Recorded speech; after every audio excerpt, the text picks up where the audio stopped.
morís de espanto y casi miras como distinguido. Si cada tanto acunas en tu encanto y era tu mundo el ideal. Y su ideal, mi ideal, el de aquel se puede mirar. Buenas noches, bienvenidas y bienvenidos a Último Bondi. Último Bondi es un programa producido por el colectivo Más Igualdad que busca la reflexión sobre temas de actualidad, el intercambio, la posibilidad de acceder a información para poder tener debates políticos nutridos con ideas que valgan la pena sobre asuntos diversos. En este caso, en el día de hoy, vamos a estar hablando de una temática muy compleja para la mayoría de la población, para dimensionarla, pero que interviene en forma intensiva en nuestra vida, en el modo de producir, de comunicarnos, bueno, en todo lo que es nuestra vida cotidiana, y lo viene haciendo desde hace décadas. No siempre ocupando un lugar en la reflexión de las políticas y mucho menos en la comprensión común del ciudadano común. Vamos a estar hablando de telecomunicaciones con una perspectiva de análisis, dijimos de llamarle telecomunicaciones un asunto de soberanía, pero vamos a tomar esta idea como una excusa para también aprender un poco sobre esta temática. Como siempre nos acompañan en este caso un invitado y una invitada que durante estos minutos nos van a brindar un montón de información y de reflexiones que esperamos sean de interés y que puedan servir para comprender mejor la temática. Hoy nos acompaña la doctora Claudina Rataro, ingeniera eléctrica en telecomunicaciones. Claudina es especializada en esta materia, egresada de la Facultad de Ingeniería de la Universidad de la República, es magíster y doctora en Ingeniería Eléctrica, también por la universidad, profesora adjunta en régimen de dedicación total del Departamento de Telecomunicaciones del Instituto de Ingeniería Eléctrica de la Facultad de Ingeniería de la Universidad de la República y también es directora de la carrera de Ingeniería en Sistemas de Comunicación. También nos acompaña el ingeniero Sergio de Cola. Sergio es ingeniero electrónico, docente de la facultad, también de la Facultad de Ingeniería de la Universidad de la República, tiene formación complementaria en sistemas de calidad y gerencia de proyectos, con muchos años de experiencia profesional desarrollada en el sector privado, en empresas de infraestructura informática, comunicación de datos, telefonía y desarrollo de software. También es consultor en telecomunicaciones para varias empresas locales y regionales. Fue director nacional de telecomunicaciones de 2011 a 2015 y actualmente se desempeña como consultor en telecomunicaciones en el sector privado. Bienvenidos, bienvenida, bienvenido. Muchas gracias. La pregunta disparadora que podríamos empezar a hacer, bueno, es ¿cuál es el papel de las comunicaciones en la vida actual y qué son las telecomunicaciones, ¿no? De una manera u otra. No sé quién quiere arrancar. Sergio. Arranco. A ver, la palabra telecomunicaciones significa de alguna manera tele, distancia, comunicación, es la comunicación que entendemos en términos normales, ¿no? y coloquiales. Entonces, todo lo que sea en principio comunicación a distancias entraría dentro de este paraguas de definición. Sin embargo, normalmente se restringe este concepto a lo que tiene que ver con comunicaciones vinculadas al uso de medios, tecnológicos para realizar esa comunicación. De hecho, si vamos, por ejemplo, a la definición de la RAE, que me traje copiada, pues, para hacerlo textual, dice que es un sistema de transmisión y recepción a distancia de señales de diversa naturaleza por medios electromagnéticos. Hay otra definición que es más abarcativa, que cubre un poco más, que es la definición de la Unión Internacional de Telecomunicaciones, que es un organismo de las Naciones Unidas que justamente se dedica a nivel internacional a tratar estos temas, tanto desde el punto de vista normativo, estableciendo estándares, como desde el punto de vista de impulsar el desarrollo de las telecomunicaciones en los distintos países del planeta. Y ahí se define como toda transmisión, emisión o recepción de signos, señales, escritos, imágenes, sonidos o informaciones de cualquier naturaleza por hilo, es decir, por cable, radioelectricidad, medios ópticos u otros sistemas electromagnéticos. Entonces aquí tenemos claramente vinculado la transmisión y la recepción de información de distinto tipo, como por ejemplo puede ser este propio programa, ¿no? Una señal de video con audio, imágenes en movimiento y audio y sonido que se transmite a distancia por algún mecanismo. Y ahí podemos, digamos, distinguir el medio físico en el cual ocurre eso, porque sin duda influye en particular, por ejemplo, los aspectos regulatorios. Hay medios físicos que son, digamos, que requieren regulaciones distintas. Básicamente se clasifican en los que son alámbricos, es decir, que hay un cable de algún tipo. Antiguamente los cables eran de cobre y lo que se llevaba eran señales eléctricas. Hoy es más común encontrar la fibra óptica y usar la luz como medio de transmisión de esa información. Y están los medios inalámbricos que en las últimas décadas son, se puede decir, la estrella en esto, ¿no? La vedette en todo esto, que son los que permiten los dispositivos móviles, los teléfonos celulares, las tablets y toda la comunicación inalámbrica, que tiene la gran ventaja de que no necesitas estar en un lugar fijo, que te llegue un cable para poder estar comunicado.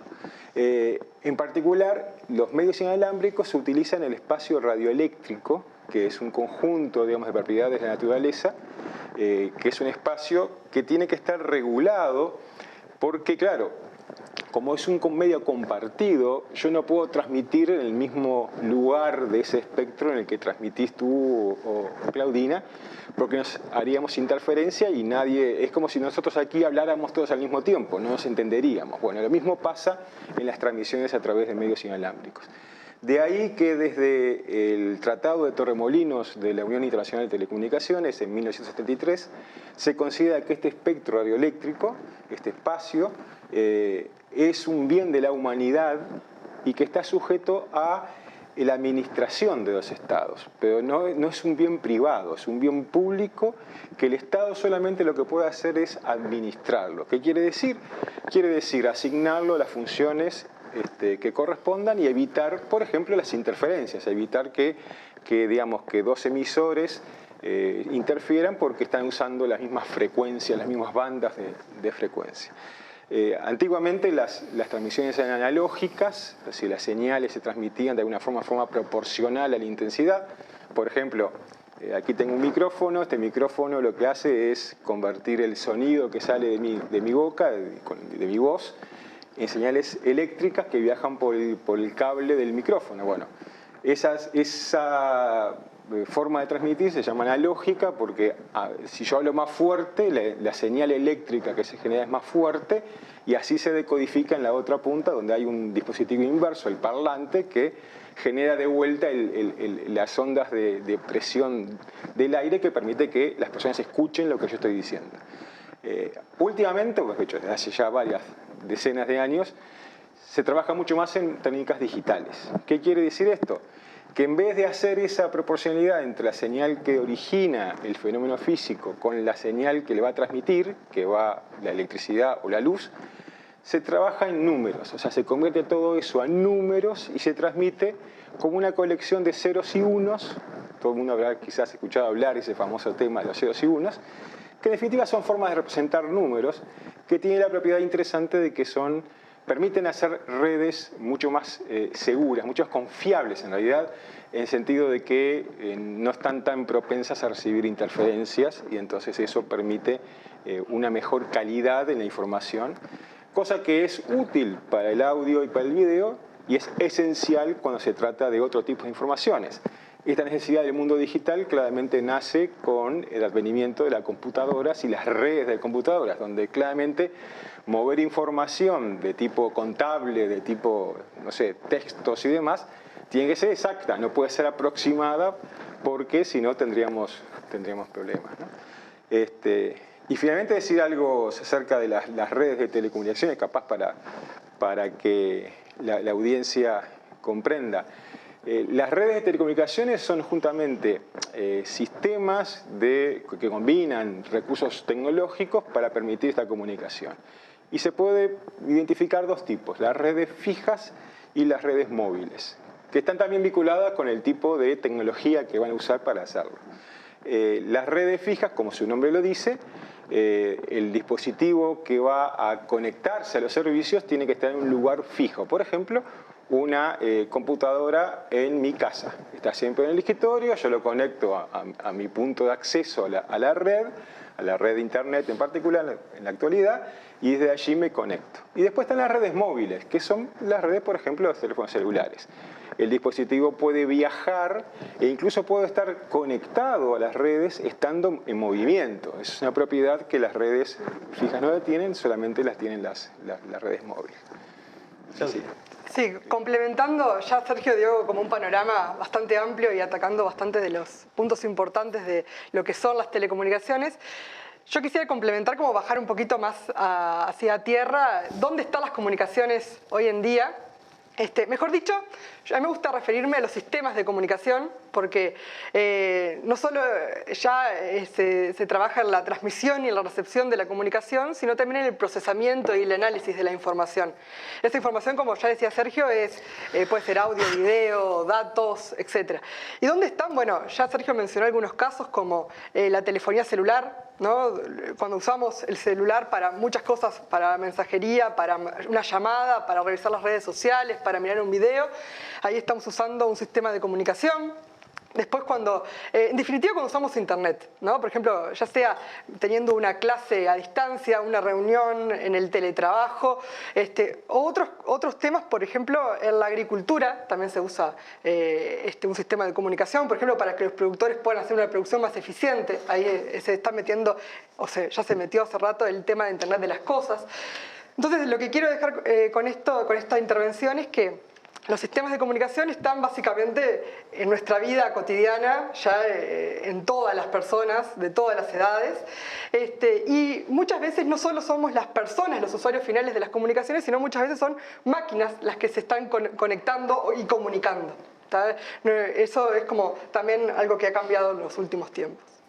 Ahora, vos hablabas hoy al principio de que había, porque uno cuando mira piensa esto desde la falta de información o desde el desconocimiento, en el fondo técnico del asunto, lo que es lo más habitual a la enorme mayoría de las personas, uno ve como todas estas cosas como infinitas, ¿verdad? Sin embargo, vos hacías una mención a algo que me parece muy importante, porque creo que es objeto de gran discusión política y de gran problema comercial, empresarial y económico, que es la finitud de alguna de estas cosas, y en particular me dio la impresión de que esta discusión, cuando entramos en la era digital, se vuelve particularmente álgida, ¿no? Y está sobre la mesa, ¿no? ¿En qué medida esto es así? En particular, yo me refería al punto del espectro radioeléctrico, que es necesario, es básico para las redes móviles, pero también es básico para otros servicios. La televisión abierta, la radio en particular, usan el mismo espectro. Ese espectro, como decíamos, tiene que ser utilizado por un solo emisor por vez, por lo cual no es que cualquiera puede alegremente empezar un servicio de ese tipo, sino que el Estado tiene que regular a quien se lo asigna. Y en particular ahí es muy importante que no haya una apropiación de ese bien común por parte de los privados. O sea, algo que por ejemplo ha pasado en este país antes de la Ley de Servicios de Comunicación Audiovisual, la 19.307, a nivel de lo que era televisión y radio, el espectro era entregado sin plazo, sin contraparte, sin contraprestación ninguna, y eso provocaba de alguna manera una apropiación por parte de los dueños de los medios, de los canales de televisión abierta y de las radios, de ese bien común que el Estado solamente puede administrar. Es decir, puede decir, bueno, usted lo usa por tal plazo y después eventualmente si hay otro que quiere usarlo, tiene que haber un tipo de concurso, alguna forma de poder acceder, porque ese recurso es escaso. Ese recurso es escaso y finito. Claro, al haber finitud en eso, o sea, ahí se genera una especie de renta, ¿no?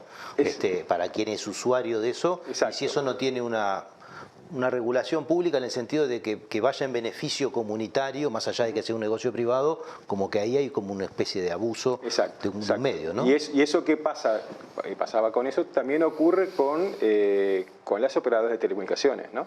Donde si bien los sistemas que han adoptado los estados en ese caso es típicamente la licitación, donde hay una puja económica, el problema de, que no haya acaparamientos, que no haya, por parte de algún operador que se quede con todo el espectro disponible, eso genere una situación, de desigualdad respecto a otros, también es un problema que aparece, porque ahí se generan barreras artificiales para que otros actores puedan trabajar. Y en particular, hoy por hoy hay una discusión muy grande a nivel mundial en la competencia que hay entre el sector de radiodifusión, es decir, lo que es la televisión abierta, digital o analógica, las radios y los operadores de telecomunicaciones.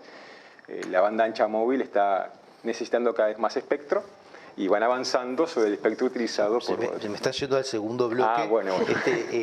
Pero quería preguntarte una cosa porque me parece que está muy en boga hoy y que no es claro qué es y cuál es su potencialidad y qué lugar ocupa en todo esto, que es esto que vos creo que hacías referencia del Internet de las cosas y la importancia del Internet de las cosas en este mundo futuro que estamos viendo, ¿no? Decías, la relación ya no es entre personas, sino también entre otras cosas más, y en qué medida eso participa en el mundo productivo y en general.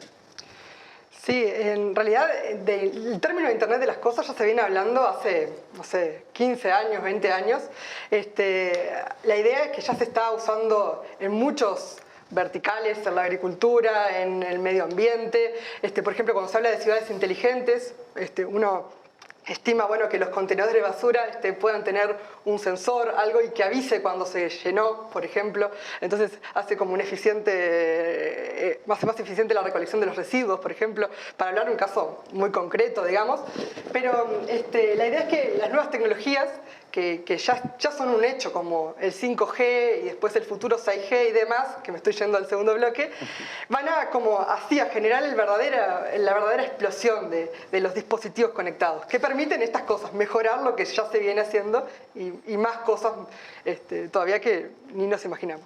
Ya los corrí a los dos para el segundo bloque, así que vamos a irnos un minuto para volver en el segundo bloque con el escenario que fuimos precipitando de este tema tan apasionante como oscuro para la mayoría de nosotros, que son las telecomunicaciones. Volvemos en un minuto.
¿El periodismo es libre o es una farsa?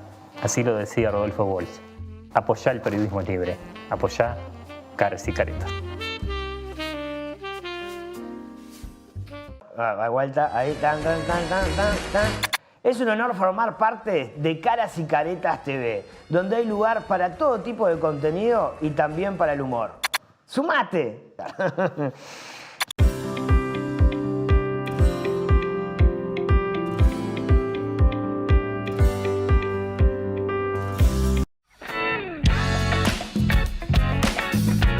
En este segundo bloque de Último Bondi estamos hablando de las telecomunicaciones, un asunto de soberanía. Estábamos conversando recién un poco sobre la restricción que implica el uso del espectro radioeléctrico. Yo preguntaba sobre qué era el Internet de las cosas y cómo aplicaba, y Claudina nos traía algo que me parece muy importante, que hablamos de 5G, de 4G, de 5G, de 6G. De 6G yo realmente no había escuchado hablar todavía, pero me viene muy a cuento en el sentido de que viene después del 5. Es lo que viene después del 5 seguramente, ¿no? En eso tenía una breve orientación, una intuición, pero bueno, desarrollemos un poco esto, porque bueno, un poco en este bloque queremos ver hacia dónde está yendo el mundo en todas estas cosas, para después volver a retomar esta discusión que teníamos al principio, ¿no? Sobre la dimensión política del asunto y el interés nacional y demás cuestiones. 5G. Bueno, para hacer una breve como introducción, digamos, la 5G viene a ser la evolución de las redes 4G, LTE, que ya tenemos en Uruguay y en el mundo en los últimos años y ya estamos acostumbrados a utilizarlas, ¿no? Uno dice a veces, bueno, ya se inventó todo las telecomunicaciones porque ya podemos hacer muchas cosas, ¿no? Pero no, cada vez se siguen creando más tecnologías y cada vez las transformaciones también son más bruscas, también más disruptivas. Por ejemplo, a mí, antes de comentar de 5G y por qué el porqué de la tecnología, me gustaría como mencionar cómo se espera que sean los servicios de comunicación a mediano plazo. No estoy hablando a largo plazo, estoy hablando... Nadie habla a largo plazo. Claro, en los últimos años, en los próximos años. ¿Tá? Por ejemplo, el video. ¿Tá? Yo me voy a concentrar, podría hablar todo el día, pero me voy a concentrar pensé unos casos para comentar. El video no lo puedo dejar de mencionar porque es la mayor parte del tráfico que cursa las redes de comunicaciones hoy en día, ¿no? Entonces, decimos, bueno, tenemos video de alta definición, no sé qué, ahora estamos hablando de video 8K, que 8K es como muchos frames por segundo, muchísimos. Entonces, uno dice, ¿para qué tanta súper alta definición? El ojo no la puede ver, ¿no? Claro, No puede distinguir. ¿para qué, no? Pero la idea es que vamos a consumir el video de manera diferente. ¿A qué me refiero con esto? La idea es que, por ejemplo, que vamos a sentir como que estamos adentro del video de manera virtual. Por ejemplo, mirando un partido de fútbol, uno va a sentir que está dentro de la cancha y que va a elegir qué parte quiere ver ahora. Como yo estoy mirando y quiero mirar para acá, entonces el video le va a tener que mostrar, la red va a tener que entender dónde quiero ver yo y me va a tener que mostrar ese video, esa parte del video. Va a aumentar los infartos cardíacos. Sí.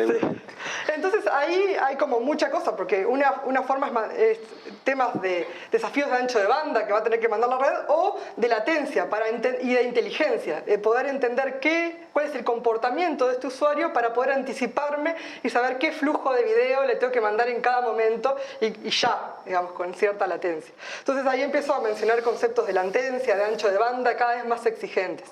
Después otra cosa que a mí me parece innovadora para comentar, que yo también es un hecho, es el internet táctil, digamos, o sensorial, mejor dicho, que ahí la información que se transmite a la red son los sentidos. ¿Tá? Y en esto se ha avanzado muchísimo con el tacto y se están haciendo avances con otros de los sentidos. ¿Y para qué uno dice, bueno, para qué voy a transmitir el tacto en una red? Por ejemplo, cuando uno habla de cirugías a distancia, que ahí el cirujano sienta, por ejemplo, la fuerza que tiene que hacer para cortar. El paciente está en otro lado, a distancia, como hoy mencionaba Sergio. Entonces, para sentir la fuerza que tengo que hacer al cortar, bueno, se tiene que poder transmitir con ese robot médico que va a estar del otro lado haciendo la cirugía, digamos.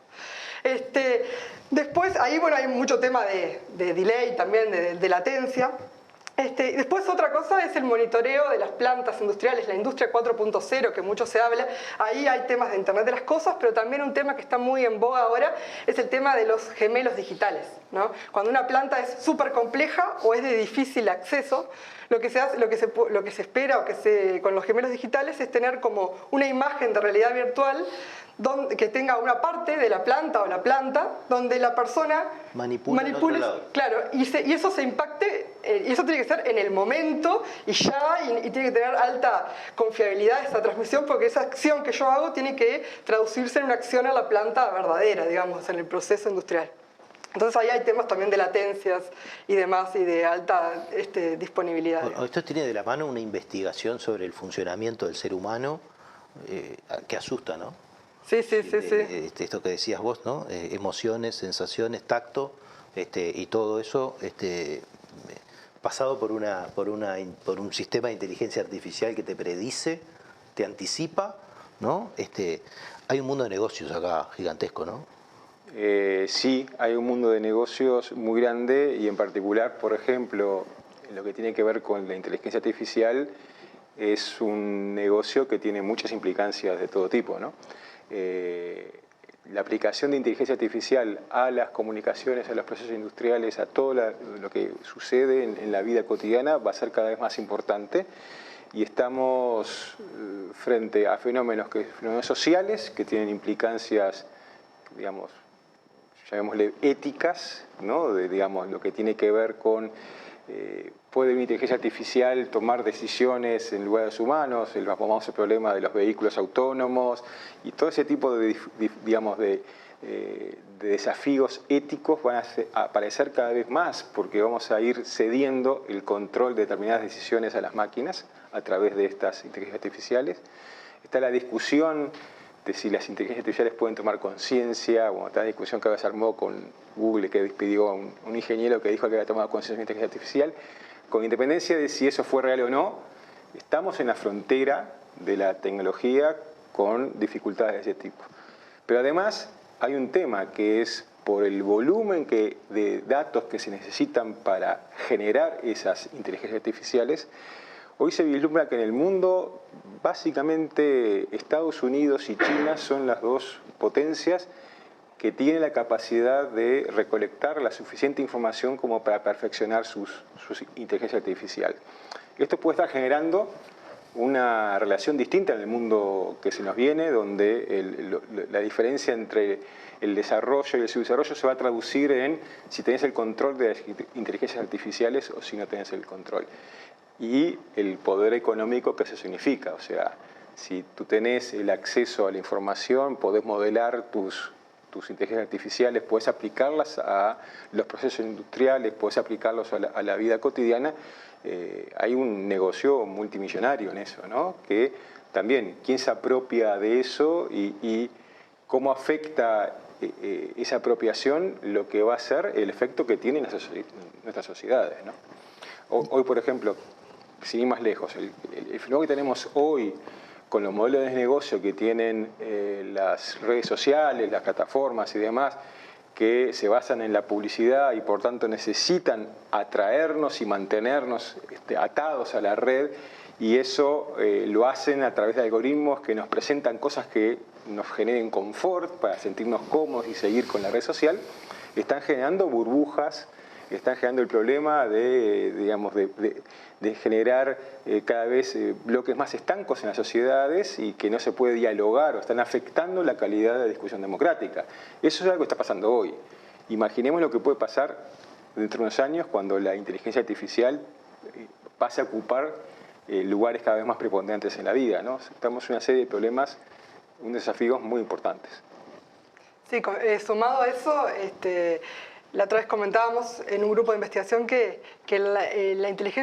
las conferencias de inteligencia artificial más importantes del mundo, la mayoría de los papers que se presentan ahí, tienen entre sus integrantes empleados, digamos, de las empresas más grandes del mundo, dícese Google, Facebook, Apple, Amazon, empresas que tienen la sartén por el mango, como me gusta decir a mí a veces, en estos temas de los contenidos, de las redes, y que cada vez más tienen más lugares de influencia en la red. Antes eran proveedores de ciertos contenidos, etc. Ahora algunas empresas de estas ya están tomando, son proveedores de internet, son dueños de las fibras de la infraestructura. Empiezan a tener acciones en esos lugares, entonces ya empiezan a cerrar los ciclos y tener el poder en todos lados, digamos, en todo lo que son los sistemas de comunicación. Y eso de una manera u otra también direcciona y orienta la investigación científica. Claro, sí, eso es claro porque en muchas universidades de países desarrollados la investigación se hace básicamente en lo que quieren estas empresas, digamos, en estos temas de inteligencia artificial, etc. ¿Y acá? Bueno, quizás ahí Claudina puede conocer mejor porque ella trabaja, ella investiga, yo trabajo más bien en el sector privado, quizás Claudina puede aportarnos más en eso. Sí, nosotros, obviamente, yo por ejemplo justamente trabajo en investigación de redes 5, 6G y en aplicación de inteligencia artificial a problemas de estas redes. Y vamos como en lo que está el mundo, digamos, y si el mundo está donde quieren que estén esas empresas, estaremos ahí. Pero sí, se ve que cómo ellos llevan la batuta, que no pasaba en años anteriores en estas conferencias de relevancia, no era lo normal, digamos. Como que hay una aceleración en este proceso, ¿no? Claro, sí. Me quedó una pregunta pendiente en esto. En materia de infraestructura, porque se ha discutido mucho sobre esta idea el caso uruguayo en particular, sobre Antel y el 5G, por ejemplo, ¿no? Y en qué medida en un país como el nuestro, aunque esto ya va a ser materia del tercer bloque, estos asuntos requieren de la participación bueno, de los estados nacionales o de algún proceso que conserve asuntos de soberanía. ¿Hay alguna reflexión más global sobre este tema? ¿O esto es un poco como relataba Claudina, el devenir más bien de la trayectoria de las mega empresas mundiales? A ver, yo soy de los que piensan que la tecnología no es neutra y no es algo que ocurre por como una ley natural, ¿no? La tecnología evoluciona y es adoptada por las sociedades en función de un contexto político. Entonces, el sentir que no podemos actuar, el sentir o tener la posición de que, bueno, como eso en definitiva lo van a definir en Estados Unidos, Google y Amazon y demás, no vamos a hacer nada, no creo que sea la mejor posición. O sea, nosotros tenemos que tener siempre un espíritu crítico, nosotros como sociedad, ¿no? O sea, no solamente el Estado, sino todos nosotros tenemos que estar continuamente discutiendo estos temas, pensando las implicancias que tienen para la sociedad, para la humanidad toda, y tratar de orientar. Es muy importante, por ejemplo, lo que han hecho organizaciones de la sociedad civil, enfrentando algunas de estas mega empresas y logrando, por ejemplo, en Europa se ha logrado frenar ciertas iniciativas de estas empresas para permitir justamente adecuar el comportamiento a lo que la sociedad en su conjunto, en forma democrática, define que tiene que ser. Y por eso ahí para mí no se puede dejar de cumplir el rol de investigar, conocer, participar y opinar. O sea que más allá de la simetría hay fichas por jugar, sí. Tanto de los estados como de la sociedad civil, de la academia en particular, ¿no? Y demás. Bueno, ese va a ser en parte el tema de nuestro tercer bloque, así que en un minuto volvemos.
¿El periodismo es libre o es una farsa?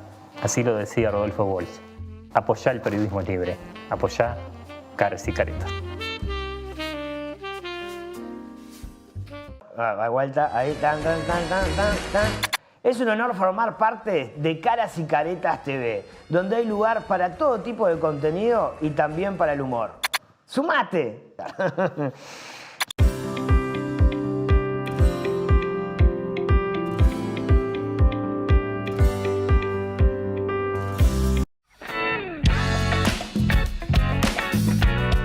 En este tercer bloque de Último Bondi estamos hablando de telecomunicaciones, un asunto de soberanía, y quizás vamos a la segunda parte del título, un asunto de soberanía en función de todo esto que venimos conversando y toda esta información, una enorme cantidad de información, que estoy seguro que si los dejo hablar del tema podría ser muchísima más, pero no lo podríamos comprender, ¿no? En un ratito por lo menos las grandes mayorías. ¿Qué puede hacer un pequeño país como el nuestro en este tema frente a esta cosa impresionante que vemos desenvolverse, ¿no? con elementos que nos retan en nuestra capacidad de entender minuto a minuto, ¿verdad? Y me gustaría ver si es posible poder abordar algunos aspectos sociales que vos de una manera u otra traías, directa o indirectamente, y que tienen que ver con que este desarrollo tecnológico brutal no viene siendo para todos, ¿no?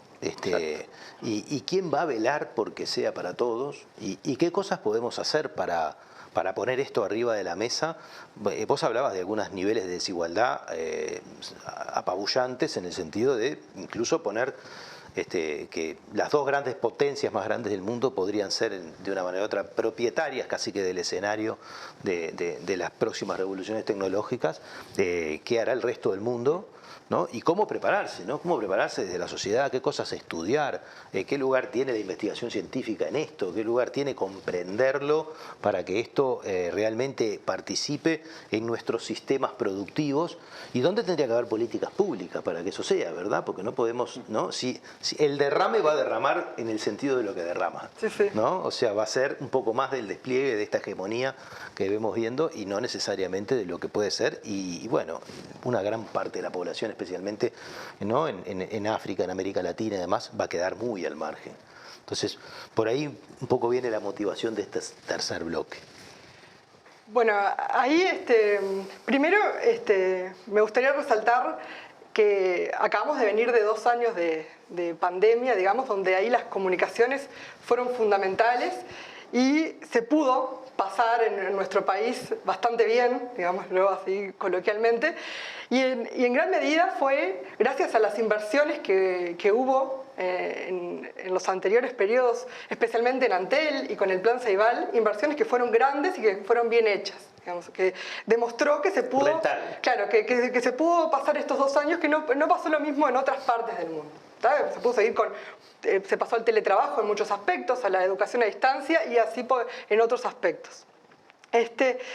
Después, por otro lado, nosotros somos un país pequeño, tomador de tecnología, ¿tá? Pero no obstante, hacemos mucha investigación, como ya lo comenté, y ahí como política pública se debería dar más presupuesto a la investigación, y en particular a la investigación en las tecnologías de la información y la comunicación, donde están metidas ahí las telecomunicaciones, y esto, la implicancia que tiene es que ahí tenés mucha gente trabajando, estando a la vanguardia de lo que se está haciendo en el mundo, aportando con generación de conocimiento y de desarrollo, y que eso se va a traducir en la formación de la gente, de los nuevos profesionales, de los nuevos ingenieros, y es un ganar-ganar porque te apronta a la gente para afrontar los nuevos desafíos que ya comentábamos en los bloques anteriores. Entonces, para mí, las inversiones que se hicieron, bueno, no pararlas por mencionar Antel, porque es donde el Estado... Está el 5G que yo traía, como que está medio... Claro, sí, claro, Antel fue el primero en Latinoamérica en hacer una red 5G, no con todo su esplendor, con ciertas funcionalidades, llamémosle, y se quedó por eso. Y en el mundo ya hay despliegues de 5G. También no con todo su esplendor, pero más potentes que el de acá. Entonces, bueno, en vez de hablar a veces de otros aspectos, tendríamos que estar hablando ya de 5G. Pero pensando un poco en todo eso que vos traías hoy, de lo que se viene de la mano del 5G y del 6G y de lo que van a hacer de una manera u otra el desarrollo productivo futuro, ¿no? Porque muchas veces esto está planteado como esta discusión muy ideologizada de lo público y lo privado y nada más, y no hay una perspectiva de qué es lo que estamos hablando, me parece, ¿no? Sí. Bueno, no hay una dimensión. Sí, yo quería volver un paso atrás en el tema de que, para mí, lo planteabas hoy, el aspecto social. Yo creo que el problema que nos plantea esta revolución tecnológica es la generación de una brecha digital. Y esa brecha digital, si no es también atacada y minimizada, repercute claramente en la brecha económica, en la brecha social en la sociedad. Entonces, lo que para mí, los estados en particular, el rol del Estado en esto tiene que velar por que esa brecha digital, reducirla en su máxima expresión para que no afecte las otras brechas que están presentes en la sociedad.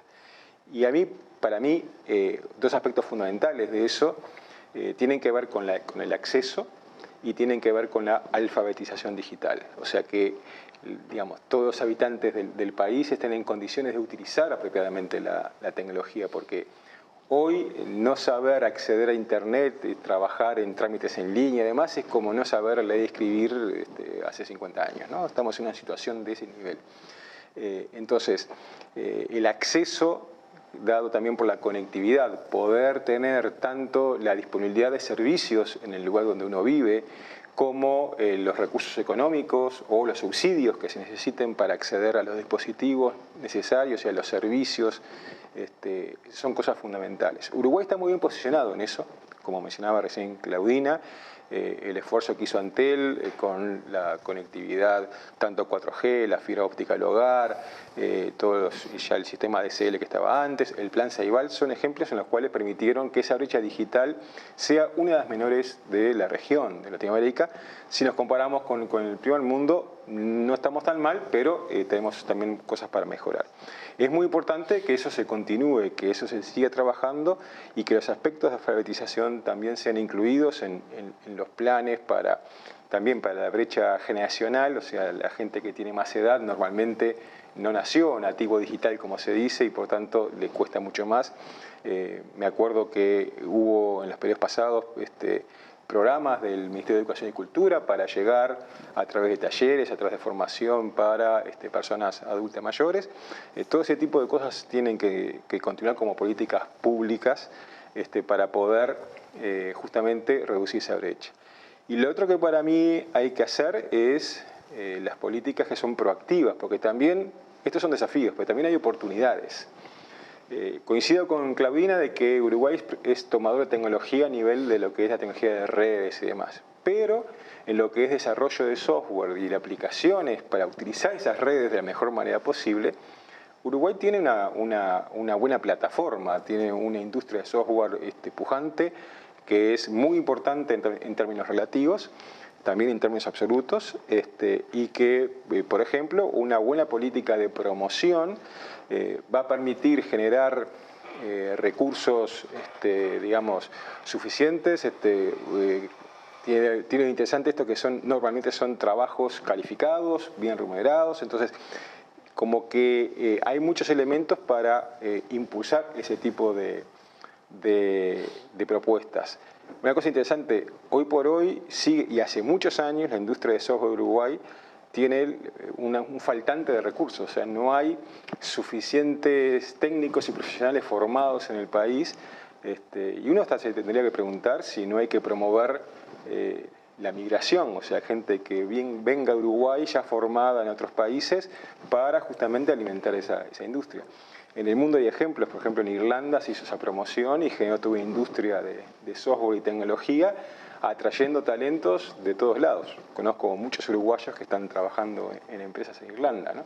Entonces, esas son las cosas que deberíamos estar discutiendo y pensando hacia adelante, ¿no? Eso podría ser parte de esto que decías vos, de los recursos disponibles para promover no solamente la formación, sino la inserción en la sociedad, ¿no? Porque estábamos hablando de que todas las cadenas productivas son transversalizadas, algunas ya con éxito, ¿no? Sí, sí. Vos nombrabas el caso de la agricultura y ya hemos conocido, ¿no?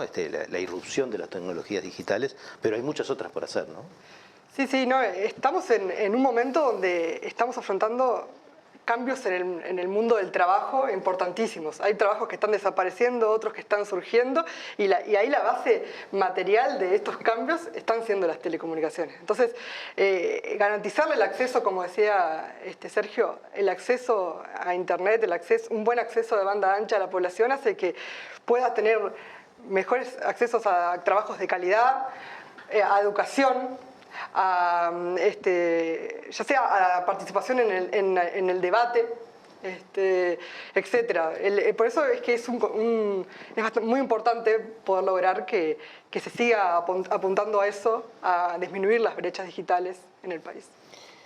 Para ir cerrando, que nos tenemos que ir, me gustaría volver sobre un asunto que planteamos al principio, ¿no? Que es esto de la finitud de las cosas, ¿no? y el papel del Estado. Hoy que está de nuevo en discusión la ley de medios y demás cuestiones, y poder ver de qué manera este asunto del que estamos hablando, que es tan central en el desarrollo productivo y social del país debería ocupar ese lugar en la discusión política, ¿no? O sea, realmente yo veo que se trata con cierta liviandad, ¿no? En general a nivel de opinión, y que ni siquiera existe en la agenda mediática. Bueno, por algo es, ¿no?, que no existe en la agenda mediática la discusión sobre este espacio finito, característica de nuestra naturaleza, que es apropiado, por decirlo, usado en forma privada, pero que podría, y que es generador de grandes rentas económicas. ¿En qué medida el mundo puede avanzar en ese sentido, y nosotros podemos avanzar en ese sentido, tratando de poner eso al servicio de esto que decías vos, ¿no?, de que la gente pueda achicar esa brecha digital y que como ciudadano del país pueda ser parte de algo que está en la naturaleza, ¿no?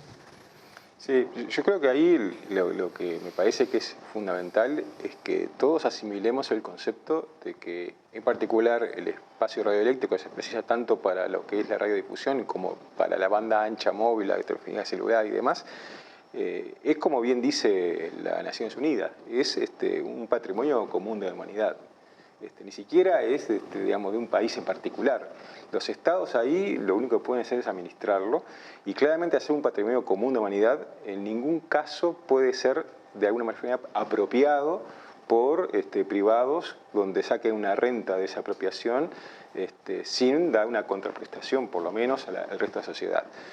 La regulación del acceso a ese recurso finito, ese recurso escaso, es muy importante para evitar que se generen asimetrías dentro de la sociedad, entre los que tienen acceso y pueden conseguir utilizar ese espectro y los que no pueden. Y esto es a nivel de todos los escenarios, ¿no? Tanto en lo que tiene que ver más estrictamente con los medios, es decir, la televisión y la radio, como lo que tiene que ver con Internet y la banda ancha móvil, porque todos están usando el mismo espectro. Y hay una batalla que se está dando, hoy lo mencionaba, entre la radiodifusión y la banda ancha móvil, que vamos a tener que resolver, no nosotros, pero sí vamos a tener que opinar a nivel de la Unión Internacional de Telecomunicaciones si de alguna manera se va a permitir que la banda ancha móvil tome todo el espectro disponible y que no quede lugar, por ejemplo, para las radios comunitarias o para la televisión abierta, ya sea comercial o comunitaria o pública. Son discusiones que van a tener que estar arriba de la mesa porque están ocurriendo en este momento a nivel mundial. Bueno, no sé si quiere pasar alguna idea más o vamos cerrando. Muy bien, les agradecemos mucho la participación, creo que han dejado un montón de información necesaria para pensar el futuro.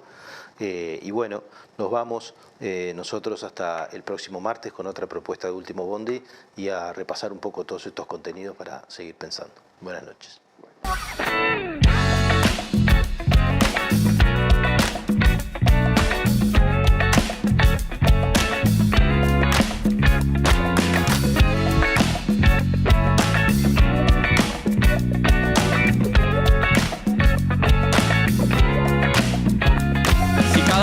Te morís de espanto y casi miras como distinguido. Si cada tanto acunas en tu encanto y era tu mundo del ideal. Y su ideal, mi ideal, el de aquel se puede mirar desde lo distinto. Si por las noches compartís el tinto con ese que piensas.